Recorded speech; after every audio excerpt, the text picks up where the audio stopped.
Hi all welcome back to our channel. So ഇന്നത്തെ video എന്ന് പറയുന്നത് എൻ്റെ 9th മന്തിനെ പറ്റിയിട്ടുള്ള ഒരു അപ്ഡേറ്റ് ആണ് കേട്ടോ. അപ്പോൾ എനിക്ക് മെയിൽ അയച്ചും അതേപോലെ മെസ്സേജൊക്കെ അയച്ച് പലരും ചോദിക്കാറുണ്ട്, ഇപ്പം എത്ര മാസമായി, എങ്ങനെയുണ്ട് ഹെൽത്ത്. അപ്പോൾ അങ്ങനെയൊക്കെ കുറേ ക്വസ്റ്റ്യൻസ് ഒക്കെ വരാറുണ്ട്. അപ്പോൾ അതുകൊണ്ടാണ് ഞാൻ എന്തായാലും ഒരു വീഡിയോ ആയിട്ട് ചെയ്യാമെന്ന് വിചാരിച്ചത്. പിന്നെ ഞാൻ ഹോസ്പിറ്റൽ ബാഗ് പാക്കിങ്ങിന് വേണ്ടിയിട്ട് വാങ്ങിച്ച കുറച്ച് പ്രോഡക്റ്റും നമ്മുടെ ബാഗ് പാക്കിംഗ് എങ്ങനെയാണ് എന്നുള്ള കുറച്ച് കാര്യങ്ങളൊക്കെ കൂടി ഈ വീഡിയോയിൽ ഇൻക്ലൂഡ് ചെയ്യാമെന്ന് വിചാരിച്ചു. അപ്പോൾ ഈ ആദ്യമായിട്ട് ഈ കാണിച്ചിരിക്കുന്നത് നൈറ്റിയുടെ പീസാണ് കേട്ടോ. അതായത് നമുക്കിനി കുറച്ച് നാളത്തേക്ക് ഇടാൻ നൈറ്റിയൊക്കെ ആവശ്യമുണ്ടല്ലോ. അപ്പോൾ ഞാൻ വിചാരിച്ചു ഇങ്ങനെ നൈറ്റിയുടെ പീസ് എടുത്തിട്ട് തയ്പ്പിക്കുന്നതാണ് കുറച്ചുകൂടെ ബെറ്റർ എന്ന് എനിക്ക് തോന്നി.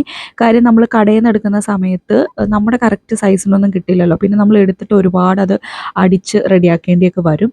അപ്പോൾ എന്തായാലും ഇങ്ങനെ മെറ്റീരിയൽ എടുത്തിട്ട് തയ്പ്പിക്കാമെന്ന് വിചാരിച്ചു. അപ്പോൾ ഞാൻ ഈ നൈറ്റിയുടെ മെറ്റീരിയൽ എടുത്തിരിക്കുന്നത് യൂട്യൂബിൽ കണ്ടിട്ടുള്ള ഒരു ചാനലിൽ നിന്നാണ്. അവരുടെ നമ്പറൊക്കെ അതിൽ കൊടുത്തിട്ടുണ്ടായിരുന്നു. അപ്പോൾ അതിൽ നമ്മൾ വാട്സപ്പ് വഴി കോൺടാക്ട് ചെയ്തിട്ടാണ് ഇത് എടുത്തിട്ടുള്ളത്. അപ്പോൾ ഞാൻ ആ ചാനലിൻ്റെ ഡീറ്റെയിൽസൊക്കെ നമ്മുടെ ഡിസ്ക്രിപ്ഷൻ ബോക്സിൽ ആഡ് ചെയ്യാം കേട്ടോ. ഇനി ഇതിൻ്റെ പ്രൈസ് വരുന്നത് ഇപ്പോൾ കാണിച്ചിരിക്കുന്ന ഈ ഒരു നൈറ്റിയുടെ പീസിന് 169 രൂപയാണ്.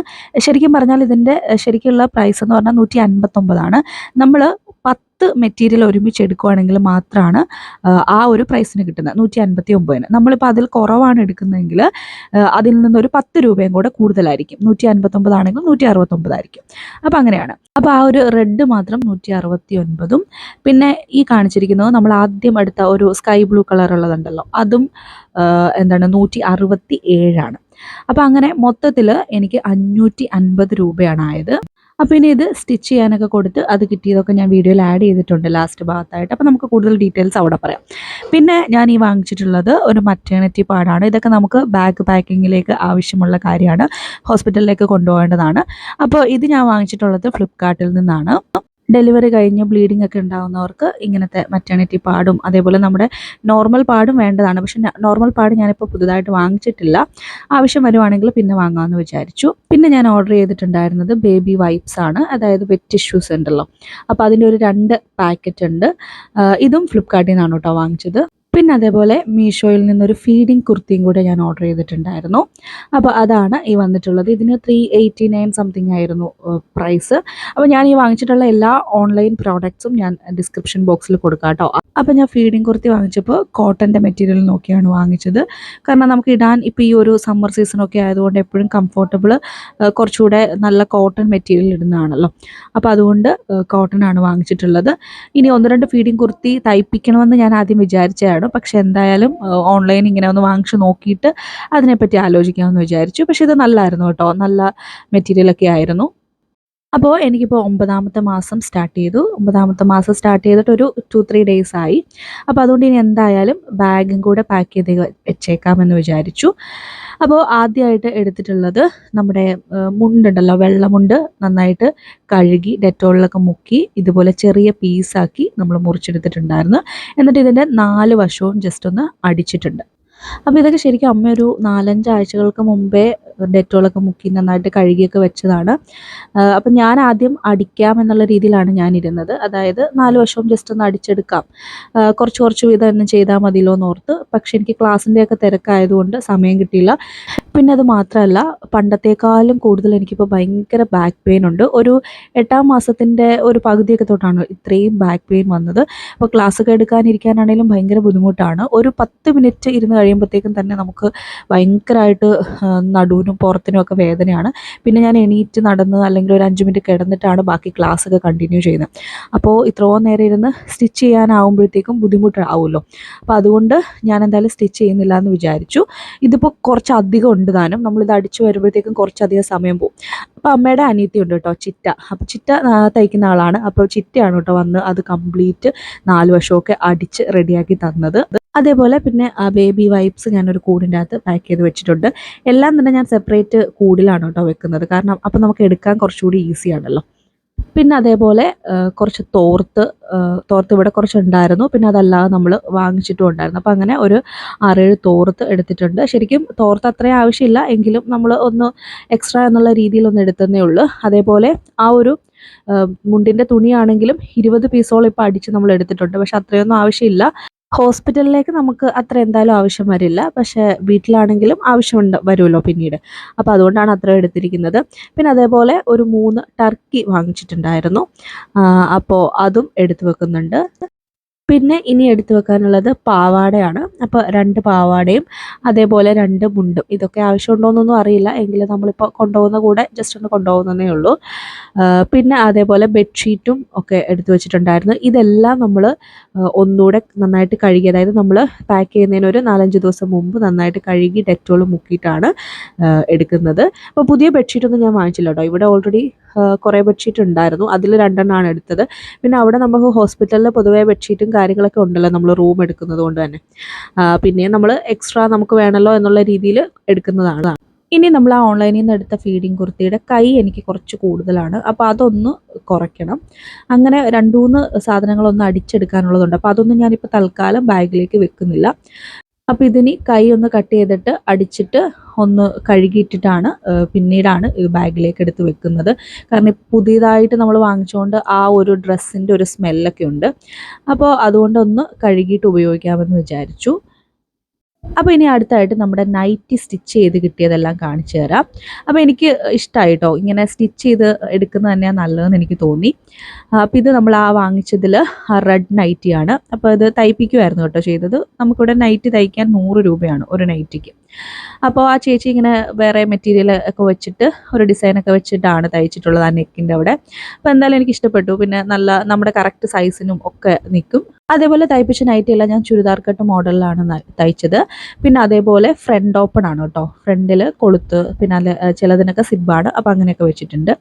ഇതാണ് മറ്റൊരു നൈറ്റി. ഈ 2 നൈറ്റിയാണ് ഞാൻ ഓൺലൈൻ വഴി എടുത്തതിൽ നിന്ന് എനിക്ക് തയ്പ്പിച്ചത്. ഇതിലും ആ ചേച്ചി ഫ്രണ്ട് പോർഷനിൽ ഒരു ഡിസൈൻ പോലെ ഒരു ലേസൊക്കെ വെച്ചിട്ടുണ്ട്. അപ്പോൾ അതുകൊണ്ട് നല്ല ഭംഗിയുണ്ട്. അപ്പോൾ ഞാൻ ശരിക്കും പറഞ്ഞാൽ ഈ നൈറ്റി എങ്ങനെ ഉണ്ടാവും, മെറ്റീരിയൽ നല്ലതാണോ എന്നൊന്നും അറിയാൻ പാടില്ലാത്തതുകൊണ്ടാണ് 3 എണ്ണം എടുത്തത്. ശരിക്കും എനിക്ക് തോന്നുന്നു 10 എണ്ണം തന്നെ എടുക്കുന്നതാണ് നമുക്ക് എന്തുകൊണ്ടും ലാഭം. അപ്പോൾ എന്തായാലും ഇനിയിപ്പോൾ ഇത് കഴിഞ്ഞിട്ട് ഞാനൊരു 10 എണ്ണം എടുക്കാൻ വേണ്ടിയിട്ട് നോക്കുന്നുണ്ട്.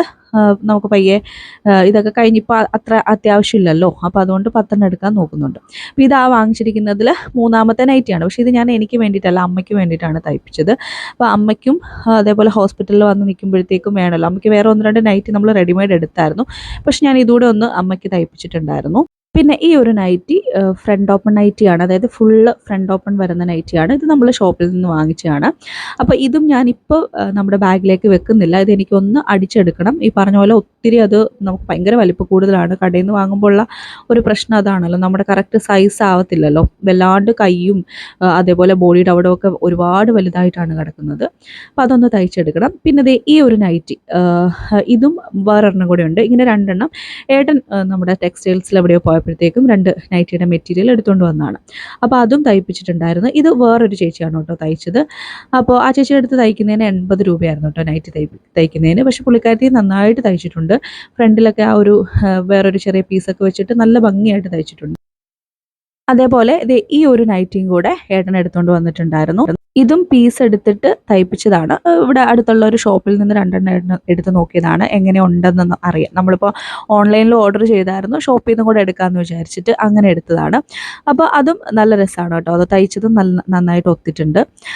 പിന്നെ ചില നൈറ്റി മെറ്റീരിയലൊക്കെ കാണുമ്പോൾ ശരിക്കും നമുക്ക് ടോപ്പ് വയ്ക്കാൻ പറ്റിയ പോലത്തെ മെറ്റീരിയൽ ഉണ്ട് കേട്ടോ. അപ്പോൾ അത് ഞാൻ ആ ഓൺലൈൻ സ്റ്റോറിൽ നിന്ന് എന്തായാലും ഇനി ഒരു 10 പീസ് എടുക്കുന്നുണ്ട്. അപ്പോൾ ഞാനത് കാണിച്ചു തരാം കേട്ടോ, ടോപ്പ് തയ്ക്കാനൊക്കെ വേണ്ടിയിട്ട് ഏതാ എടുക്കുന്നതെന്നുള്ളത്. പിന്നെ ഇതേപോലെ ഒരു അംബ്രല്ല കട്ട് ടോപ്പ് കൂടെ എടുക്കുന്നുണ്ട്. നമുക്ക് കുറച്ചുകൂടെ കംഫർട്ടബിൾ ആയിട്ടുള്ള മെറ്റീരിയൽ നോക്കിയിട്ടാണ് ഞാൻ എടുക്കുന്നത്. അപ്പോൾ ഈ സാധനങ്ങളെല്ലാം സെപ്പറേറ്റ് കൂടുകളിലൊക്കെ ആക്കി ബാഗിലെടുത്ത് വെച്ചിട്ടുണ്ട്. ഇനി ആ ബാഗിലേക്ക് നമുക്ക് ഡെറ്റോള്, അതേപോലെ സോപ്പ്, പിന്നെ ബ്രഷ്, അങ്ങനത്തെ കുറച്ച് സാധനങ്ങളൊക്കെ കൂടി വേണം. അപ്പോൾ അതൊന്നും എടുക്കുന്നത് ഞാൻ കാണിച്ചിട്ടില്ല. അപ്പോൾ ഇത്രയാണ് നമ്മുടെ ഒരു bag packing, hospital bag packing എന്ന് പറയുന്നത്. ഇനിയിപ്പോൾ ഞാൻ പറഞ്ഞല്ലോ സ്റ്റിച്ച് ചെയ്യാനുണ്ട് കുറച്ച് ഡ്രസ്സൊക്കെ. അപ്പോൾ അതെന്തായാലും സ്റ്റിച്ച് ചെയ്യാമെന്ന് വിചാരിച്ചു. ഇതിപ്പം അമ്മയുടെ ആ ഒരു നൈറ്റിയാണ്. അപ്പോൾ അമ്മയ്ക്ക് അതിന് ഇച്ചിരി ഇറക്കം കൂടുതലാണ്. അതേപോലെ കുറച്ചധികം ലൂസുമായിട്ട് കിടക്കുകയാണ്. അപ്പോൾ അതൊന്ന് ഞാൻ തയ്ച്ചു കൊടുക്കാമെന്ന് വിചാരിച്ചു. അപ്പോൾ ഇനി 9ാം മാസത്തെ പറ്റി പറയുവാണെങ്കിൽ എനിക്ക് കഴിഞ്ഞ ഫെബ്രുവരി 29-നായിരുന്നു സ്കാനിങ് പറഞ്ഞിട്ടുള്ളത്. 26-നായിരുന്നു എൻ്റെ 9th മന്ത് സ്റ്റാർട്ട് ചെയ്തത്. അപ്പോൾ സ്കാനിങ് ഒക്കെ ചെയ്തിട്ട് വേറെ പ്രശ്നങ്ങളൊന്നുമില്ല. പിന്നെ ഇനിയിപ്പം ഒരു 10 ഡേയ്സ് കഴിഞ്ഞിട്ടാണ് ചെല്ലാൻ പറഞ്ഞിട്ടുള്ളത്. പിന്നെ മുമ്പത്തേക്കാളും ഒക്കെ വോമിറ്റിംഗ് നന്നായിട്ട് തന്നെ കുറഞ്ഞു. വല്ലപ്പോഴും അതായത് വീക്ക്ലി വൺസ് ഒക്കെ ആ ഒരു രീതിയിൽ മാത്രമേ ഇപ്പോൾ വോമിറ്റ് ചെയ്യുന്നുള്ളൂ. പക്ഷേ ഏറ്റവും കൂടുതൽ സഹിക്കാൻ പറ്റാത്തത് ഈ ബാക്ക് പെയിൻ ആണ്. ഞാൻ പറഞ്ഞല്ലോ ക്ലാസ് ഒക്കെ എടുക്കാൻ ഭയങ്കര ബുദ്ധിമുട്ടാണ്. അപ്പോൾ ഞാൻ എന്തായാലും ഈ ഒരു 1 വീക്കും കൂടിയേ ക്ലാസ് എടുക്കുന്നുള്ളൂ. അതിനുശേഷം ക്ലാസ്സസ് ഒക്കെ സ്റ്റോപ്പ് ചെയ്യുവാണ്. ഇനിയിപ്പോൾ കുറച്ച് റെസ്റ്റ് ഒക്കെ എടുത്തിട്ട് ഇതൊക്കെ കഴിഞ്ഞിട്ടാവാമെന്ന് വിചാരിച്ചു. പിന്നെ അതേപോലെ ശ്വാസം എടുക്കാനും ഭയങ്കര ബുദ്ധിമുട്ടാണ്. നമ്മൾ കുറച്ച് നേരം നടന്നിട്ടോ അല്ലെങ്കിൽ സ്റ്റെപ്പ് കയറി, ഇപ്പം ഞാൻ ക്ലാസ് ഒക്കെ എടുക്കുന്നത് നമ്മുടെ മുകളിലത്തെ റൂമിലിരുന്നിട്ടാണ്. അപ്പോൾ സ്റ്റെപ്പ് കയറി അവിടെ ചെല്ലുമ്പോഴത്തേക്കും തന്നെ ഒരു 10 മിനിറ്റ് റെസ്റ്റ് ചെയ്യേണ്ട അവസ്ഥയാവും. അത്രയും നമുക്ക് ശ്വാസം കിട്ടുന്നില്ല. ഇപ്പം എൻ്റെ പല വീഡിയോസിലുള്ള വോയിസ് ഓവർ ഒക്കെ കേൾക്കുമ്പോൾ തന്നെ അറിയായിരിക്കും, ഇങ്ങനെ ശ്വാസം മുട്ടി പറയുന്നത് പോലെയൊക്കെ തോന്നും. പിന്നെ പഠിത്തത്തിനെ പറ്റി പറയുവാണെങ്കിൽ അറിയാലോ, ഈ ഒരു 9th മന്തൊക്കെ ആകുമ്പോഴത്തേക്കും നമുക്ക് അത്രയും ബുദ്ധിമുട്ടായതുകൊണ്ട് തന്നെ പഠിത്തം ഭയങ്കര കുറവാണ്. ഡെയിലി ഒരു 2 അവർ പോലും പഠിക്കാൻ പറ്റുന്നില്ല. പിന്നെ ക്ലാസ്സസും ഒക്കെ ഉള്ളതുകൊണ്ട് അതിൻ്റെ ഒരു തിരക്കുണ്ട്.